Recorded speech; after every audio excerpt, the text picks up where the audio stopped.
годишен амбасадорски совет, настан кој што за жал не се случил повеќе години, но сега целта ни е да прерасне во редовен годишен настан.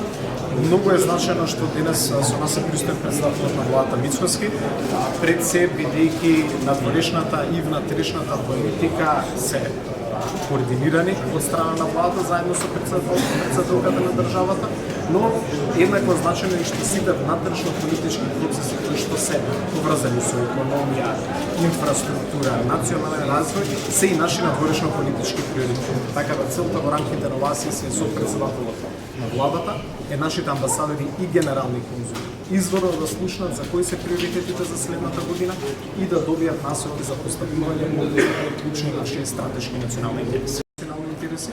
Второ е користењето на потенцијалот на нашите дипломатски конзуларни представништва во делот на економската дипломатија, но и стимулирање на трговијата, односно извозната компонента на нашата економија.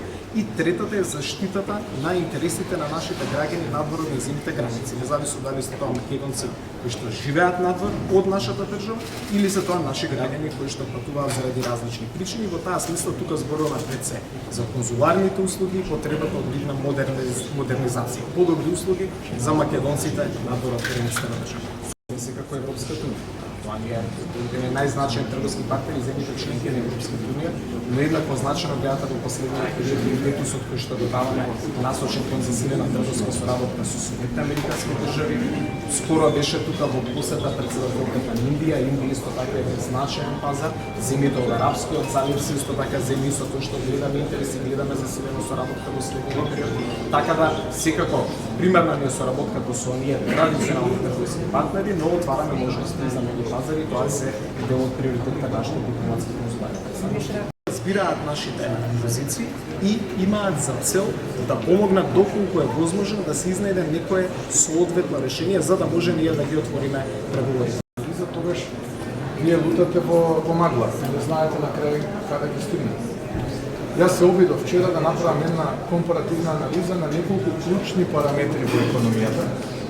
Еден од тие е јавниот долг, втор е бруто домашниот производ. Со бруто домашниот производ вие можете да ја оцените силината на економијата на една држава, а состојбата на бруто јавниот долг е практично колку сте вие позајмиле и вистински сте ги вложиле тие пари за да генерирате подобри економски резултати.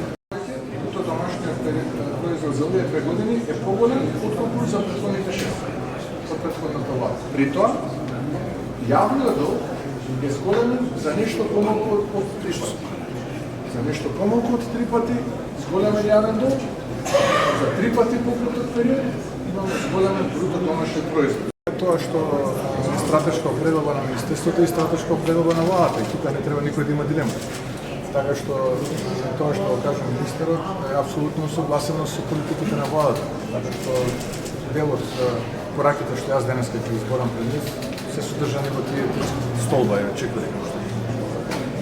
Што ќе им кажете? Па во рамките на тоа што кажа министерот. Тоа е тоа прашањето, значи показателите во градењството и политиките на владата. Благодарам на прашањето, економијата е еден од главните приоритети на оваа влада.